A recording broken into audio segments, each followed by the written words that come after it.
Hi friends, welcome to my channel. ఈరోజుటి video చాలా ఇంట్రెస్టింగ్గా ఉందండి. వీడియోని ఎక్కడ స్కిప్ చేయకుండా ఎండ్ వరకు చూసేయండి. ఇక సురేష్ కౌశికి మీద కోపంతో వెళ్ళిపోవడంతో ఇక వైజయంతి, కాచి, బూచి, నిషి అందరూ పండగలా సెలబ్రేట్ చేసుకుంటూ ఉంటారు. హ్యాపీగా మాట్లాడుకుంటూ ఉంటారు. వైజయంతి ఇన్నాళ్ళు సురేష్ సిగ్గులేదు అని కౌశిక్కి తిట్టినా కూడా ప్రేమగానే ఓర్పుగానే ఉన్నాడు. కానీ ఇప్పుడు సురేష్కి కూడా కోపం వచ్చింది అని అంటూ వీళ్ళిద్దరి మధ్యలో రాచుకున్న ఈ అగ్నిని ఇక మనం మండేలా చూసుకోవాలి. అప్పుడే వాళ్ళు విడాకుల దాకా వెళ్ళి ఆ పెళ్లి బంధాన్ని క్యాన్సిల్ చేసుకుంటారు అని వైజయంతి అంటూ ఉంటుంది. అవునత్తయ్య, నిజమే, ఈసారి అన్నయ్యకి కూడా చాలా కోపం వచ్చేసింది అని అంటుంటాడు బూచి. ఇక నిషి ఇలా అంటుంటుంది, లేదంటే 70% వాటాని పెళ్ళి చేసుకొని కుటుంబంతో సహా తను తీసుకెళ్ళిపోతుందా?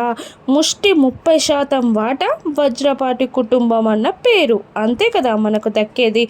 లేదు, మన ఆస్తి వాటాని ఎక్కడికి వెళ్ళనివ్వను అని నిషి అంటుండగా, అవును నిషి, నిజమే, కౌశికి ఉన్నది ఒకే కూతురు కాబట్టి ఆస్తి ఎక్కడికి పోదు, ఇక్కడే ఉంటుంది. అప్పటిదాకా కౌశికి మనం తప్ప ఎవ్వరూ ఉండకూడదు అని వైజయంతి అంటుండగా, ఎక్కడికి వెళ్ళనివ్వనత్తయ్య, కౌశికి వదినకి కుటుంబం అన్నదే ఉండదు, మనతోనే ఉండాలి తను, అంతే, తన ఆస్తి మనదే అని నిషి అంటూ ఉంటుంది. ఇక మరోవైపు రూమ్లో జగదాత్రి, కేదార్లు బాధపడుతూ ఉంటారు. జగదాత్రి ఇలా అంటూ ఉంటుంది, నా ఆశలన్నీ నీరు కారిపోయాయి కేదార్.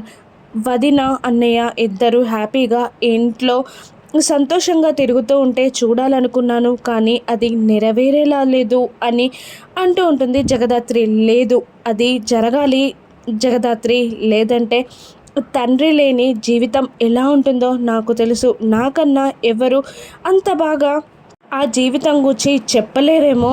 నేను అనుభవించిన బాధని కీర్తి పాప అనుభవించకూడదు. వాళ్ళిద్దరూ ఎప్పటికైనా ఒకటి కావాలి, మనం ఒకటి చేయాలి అని కేదార్ అంటుండగా, ఇక దాత్రి, అది జరగాలంటే వాళ్ళిద్దరూ కొంతకాలమైనా కలిసి ఉండాలి. కలిసి ఉంటేనే, కళ్ళ ఎదుట కనబడితేనే ప్రేమ అన్నది బయటపడుతుంది. ఇక పాపం కౌశికి వదిన ఆ దివ్యాంక, సురేష్ అన్నయ్య ఇద్దరు కలిసి ఉంటేనే చూడలేకపోయేది, మనసులో ప్రేమని బయట పెట్టలేకపోయేది. ఇప్పుడు వదిన ఎంత బాధ అనుభవిస్తుందో కదా, వాళ్ళిద్దరూ కలిసి ఉంటేనే అది జరుగుతుంది.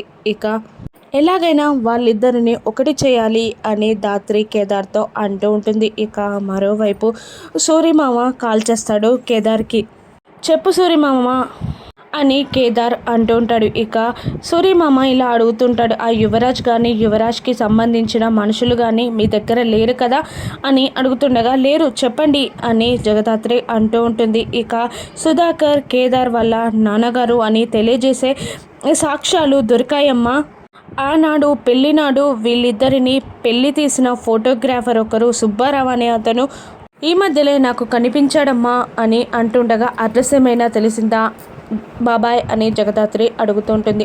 తెలిసిందమ్మా, వనస్థలిపురంలో రోడ్ నెంబర్ 3లో SBI బ్యాంక్ పక్కన 3వ ఇల్లు, నోట్ చేసుకోండి అని అంటుండగా, ఇక ఇటు కేదార్ అటు యువరాజ్ ఇద్దరు నోట్ చేసుకుంటూ ఉంటారు. తొందరగా వచ్చేయండమ్మా అని సూర్యమామ కాల్ కట్ చేస్తాడు. ఇక యువరాజ్ మనసులో, లేదు, నేనొక్కడినే కొడుకుని, ఈ సామ్రాజ్యానికి వారసుడిని, మీకన్నా ముందే వెళ్ళి ఆ సాక్ష్యాధారాలని నేను నాశనం చేస్తాను అని అంటూ యువరాజ్ ఆల్రెడీ కేదార్, జగదాత్రిల కన్నా ముందే బయలుదేరుతాడు. ఇక సూర్యమామ చెప్పిన అడ్రస్కి యువరాజ్ చేరిపోతాడు. ఇక చెప్పకుండా ఇంట్లోకి వచ్చిన యువరాజ్ని చూస్తూ అక్కడున్న వ్యక్తి, ఎవరు నువ్వు, ఎందుకు ఇలా ఇంట్లోకి వచ్చావు, నేను పోలీసులకు చెప్తాను అని అంటుండగా, ఆగండి ఆగండి, నేను మీకు కావలసిన వ్యక్తిని అని అంటుండగా, నీ పేరు కేదారా అని అతను అడుగుతుంటాడు. అవును కేదారే అని అంటూ అబద్ధం చెప్తూ ఉంటాడు యువరాజ్. అవునా సూర్యమామ, మీకు తెలుసు కదా, ఏదో ఫోటో ఉంది, మీరు ఇస్తానన్నారట కదా, తొందరగా ఇవ్వండి అని యువరాజ్ అడుగుతుండగా, ఇస్తాను అని 1-2 అడుగులు రూమ్లోకి వేయబోతూ, అవును, నీతో పాటు నీ భార్య జగదాత్రి కూడా వస్తానంది కదా, ఏది ఎక్కడ రాలేదు అని అతను యువరాజ్ని అడుగుతుండగా యువరాజ్ తడబడుతూ ఉంటాడు. అది అది అది అని సమాధానం చెప్పలేకపోవడంతో ఆ వ్యక్తికి యువరాజ్పై అనుమానం వస్తుంది. ఏంటి నువ్వు కేదార్ కదా, నువ్వు కేదార్ కాదు కదా అని గట్టిగా క్వశ్చన్ చేస్తూ ఉంటాడు అతను. ఇక యువరాజ్ జేబులో నుండి కత్తి బయటికి తీసి, నేను ఎవరైతే ఏంటి, సుధాకర్ కొడుకునే కదా, ఆ సాక్ష్యం నాకు ఇవ్వు, లేదంటే నేను చంపేస్తా అని బెదిరించడంతో వద్దు వద్దు ఇస్తాను అని అంటూ ఆ వ్యక్తి రూమ్లోకి వెళ్ళిపోతాడు. ఇక యువరాజ్ మనసులో ఇలా అనుకుంటూ ఉంటాడు, చూసావా ఇక కేదార్ మా నాన్న కొడుకని తెలిసే అవకాశమే లేదు, కానివ్వను, నేనే ఆ వంశానికి వారసుని అని అనుకుంటూ ఉంటాడు యువరాజ్ మనసులో. ఎంతసేపైనా కూడా ఆ వ్యక్తి బయటికి రావడంకపోవడంతో ఈ వీడేంటి లోపలికి వెళ్ళి చాలాసేపు అవుతుంది ఇంకా రాలేదు అని అనుకుంటూ యువరాజ్ కూడా రూమ్లోకి వెళ్తాడు. ఇక ఆ లోపలికి వెళ్ళిన వ్యక్తి వేరే డోర్ నుండి తప్పించుకొని పారిపోతాడు. వీడు తప్పించుకున్నాడు చ అని అనుకుంటూ ఇక యువరాజ్ రూమ్ నుండి బయటికి రాబోతుండగా రూమ్ డోర్ లాక్ అవుతుంది. ఎవరు ఎవరు అని యువరాజ్ గట్టిగా అరుస్తూ డోర్ని కొడుతూ ఉండగా, ఏంటి యువరాజ్ ఈసారి కూడా మాకన్నా ముందే వచ్చి సాక్ష్యాధారాలని నాశనం చేద్దామనుకున్నావా, కానీ ఈసారి ఆ ఛాన్స్ మీకు ఇవ్వలేదు అని అంటూ ఉంటుంది జగదాత్రి. జగదాత్రి అని గట్టిగా అరుస్తాడు యువరాజ్. అవును నేనే, ఈసారి నువ్వు మాకన్నా ఒక్క అడుగు ముందే ఉన్నామనుకున్నావు, కానీ నీకన్నా మేమే ఒక్క అడుగు ముందున్నాం.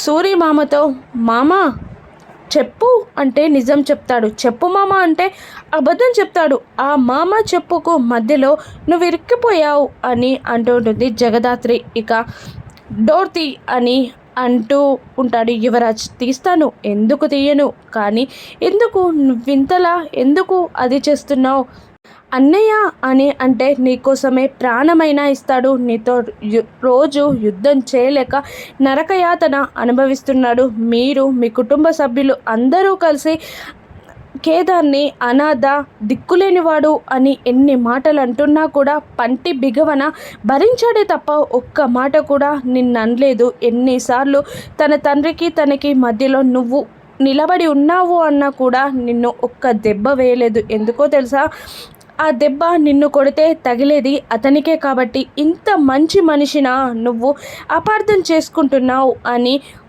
జగదాత్రి అంటూ ఉండగా, ఇక ఆపు అని గట్టిగా అరుస్తుంటాడు యువరాజ్. నువ్వు ఏది చెప్పినా ఏం చేసినా కూడా వజ్రపాటి కుటుంబానికి నేనొక్కడినే వారసుని అని అరుస్తుంటాడు యువరాజ్. ఇక అవును, మానవత్వంతో నీకు చెప్తే మారుతావనుకున్నానే, కానీ నువ్వు ఇలా చేస్తావని మాకు తెలుసు, అందుకే నిన్ను రూమ్లో బంధించాం అని జగదాత్రి అంటూ ఉంటుంది. ఇక మా సాక్ష్యాధారాలు దొరికేదాకా నువ్వు ఈ రూమ్లోనే ఉంటావు యువరాజ్ అని అంటూ ఉంటాడు కేదార్. ఇక జగదాత్రి మామయ్యకి కావలసిన సాక్ష్యాధారాలని అతని స్టడీ రూమ్లో టేబుల్ పైన పెట్టే వరకు కూడా నువ్వు ఇక్కడి నుండి బయటపడవు అని జగదాత్రి అంటూ బాయ్ అని అక్కడి నుండి వెళ్ళిపోతుంది కేదార్ జగదాత్రి ఇద్దరు. ఇక యువరాజ్ కోపంతో రగిలిపోతూ ఉంటాడు. ఏం చేయాలి వాళ్ళని ఆపాలి, ఎలాగైనా ఆపాలి అని యువరాజ్ అటు ఇటు చూస్తాడు. ఇక సూరిమామ కేదార్ జగదాత్రిల కోసం ఆర్య సమాజ్లో వెయిట్ చేస్తూ ఉంటారు. నాకు కాళ్ళు చేతులు ఆడట్లేదు, మీరు వచ్చేవరకు యువరాజ్ మళ్ళీ మిమ్మల్ని ఎక్కడ అడ్డుకుంటాడో అని అనిపించింది అని సూరిమామ అంటూ ఉంటాడు. ఇక పర్లేదు బాబాయ్ వెళ్దాం పదండి, ఇక యువరాజ్ ఇప్పుడు ఇక్కడికి రాడు అని జగదాత్రి అంటూ జగదాత్రి కేదార్ సూరిమామ ముగ్గురు కలిసి లోపలికి వెళ్తారు. ఇక అక్కడ ఆర్య సమాజ్ చీఫ్ని కలుస్తారు వీళ్ళ ముగ్గురు. మీరేనా నా కోసం మాట్లాడింది, ఇక ఈ జంటకేనా పెళ్లి చేయాల్సింది, ఎంత చూడముచ్చటగా ఉంది జంట. అమ్మాయి ముఖంలో లక్ష్మి కళ ఉట్టిపడుతుంది. నువ్వు చాలా అదృష్టవంతునివి బాబు, ఇంత చక్కటి అమ్మాయిని పెళ్లి చేసుకోబోతున్నావు అని అంటూ ఉంటాడు అతను. ఇక అవును థ్యాంక్ యూ అని కేదార్ అంటూ నవ్వుతూ దాత్రి వైపు చూస్తుండగా దాత్రి కోపంగా, ఏం చేస్తున్నావు కేదార్, మనం వచ్చింది ఎందుకు, నువ్వు చేస్తున్న పని ఏంటి అని అనేస్తుంది దాత్రి కేదార్ని. ఇక సారీ దాత్రి అంటూ, కాదండి మేము వచ్చింది పెళ్లి చేసుకోవడానికి కాదు, 25 ఏళ్ల ముందు మీ ఆర్య సమాజంలో ఒక పెళ్లి జరిగింది, ఆ పెళ్ళికి సంబంధించిన సర్టిఫికెట్ కావాలి అనగానే అతను, ఏంటి 25 ఏళ్ల ముందు జరిగిన పెళ్ళికి ఇప్పుడు సర్టిఫికెట్ కావాలా, అది అసాధ్యం అని అతను అనేస్తాడు. ఇక కేదార్, కావాలండి, కంపల్సరీగా కావాలి, ఆ సర్టిఫికెట్ పైనే నా జీవితం ఆధారపడింది అని బ్రతిమిలాడుతూ ఉంటాడు. అప్పుడు అతను ఇలా అంటూ ఉంటాడు, 25 ఏళ్ల ముందు అంటున్నారు, ఆ సర్టిఫికెట్ ఉంది అన్న నమ్మకం లేదు, ఉన్న కొన్ని వేల కొలది కాగితాలు ఉన్నాయి, అందులో సర్టిఫికెట్ ఎలా వెతకడం, అదంతా సాధ్యమయ్యే పని కాదు అని అతను అంటుంటాడు. ఇక కేదార్ బాధపడుతూ ఉండగా జగదాత్రి ముందుకు వచ్చి, ప్లీజ్ అండి, మా సమస్యని మీరు అర్థం చేసుకోండి, ఒక వ్యక్తికి మర్యాదపూర్వకమైన జీవితం కావాలన్నా, కేదార్కి వాళ్ళ నాన్నగారు దొరకాలన్నా ఆ సర్టిఫికేట్ చాలా అవసరం. ఈ ఆర్య సమాజం ఎంతోమంది కొత్త జంటలని కలిపింది, ఎంతోమందికి కొత్త జీవితాన్ని ఇచ్చింది, అటువంటిది కేదార్కి మంచి భవిష్యత్తుని చూపించలేదా అని అంటూ జగదాత్రి ఎమోషనల్గా మాట్లాడుతూ ఉంటుంది. అప్పుడు అతను కూడా కరెక్టే, కానీ నేను ఖచ్చితంగా దొరుకుతుంది అని చెప్పలేను, కానీ వెతుకుదాం రండి అంటూ లోపలికి తీసుకెళ్తారు. ఇక ఫస్ట్ ఈ 2 కబోర్డ్స్ని వెతకండి అని అంటూ, పెళ్ళైంది ఏ ఇయర్ అని అడుగుతూ ఉంటారు. ఇక ఇయర్ చెప్తాడు సూరిమామ. ఇక కేదార్ జగదాత్రి ఇద్దరు సర్టిఫికేట్స్ని వెతుకుతూ ఉంటారు. సర్టిఫికేట్స్ ఎంతకీ కనబడదు. కేదార్ చాలా టెన్షన్ పడుతూ ఉంటాడు, తల కొట్టుకుంటూ ఉంటాడు, ఏడుస్తూ ఉంటాడు. మరోవైపు రూమ్లో యువరాజ్ ఏం చేయాలి అని అనుకుంటూ ఆ టేబుల్ పైన ఉన్న బొమ్మతో ఆ డోర్ హ్యాండిల్ని గట్టిగా కొట్టేస్తాడు. ఇక డోర్ ఓపెన్ అవుతుంది. ఇక బయటికి వచ్చి, చాలా సేపైంది వీళ్ళు ఇక్కడి నుండి వెళ్ళిపోయి, అసలు ఎక్కడికి వెళ్ళారు, ఏం చేస్తున్నారు అని అనుకుంటూ ఒక అతనికి కాల్ చేసి, నేను ఒక నెంబర్ ఇస్తాను, ఆడు ముసలోడు కొరియర్ వచ్చిందని చెప్పి అడ్రస్ ఎక్కడికి రమ్మంటారో కనుక్కో, అప్పుడు కన్ఫ్యూజ్ అయి అతడు అడ్రస్ చెప్తాడు అని సూరిమామ నెంబర్ ఇస్తాడు యువరాజ్. ఇక మరోవైపు కేదార్ దాత్రి ఇద్దరు వెతుకుతూ ఉండగా, ఇక చివరి ర్యాక్లో ఒక పాతబడిపోయిన ఫైల్లో కేదార్ వాళ్ళమ్మ సుధాకర్ పెళ్లి జరిగిన సర్టిఫికేట్ దొరుకుతుంది. ఇక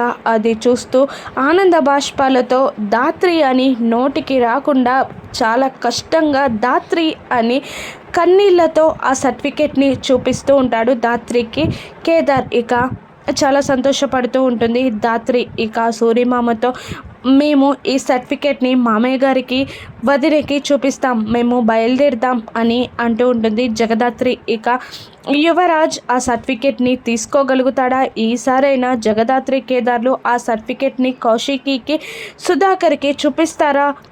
సుధాకర్ కేదార్ని కొడుకు అని ఒప్పుకుంటాడా? రాను ఎపిసోడ్స్లో చూద్దాం. Thank you for watching.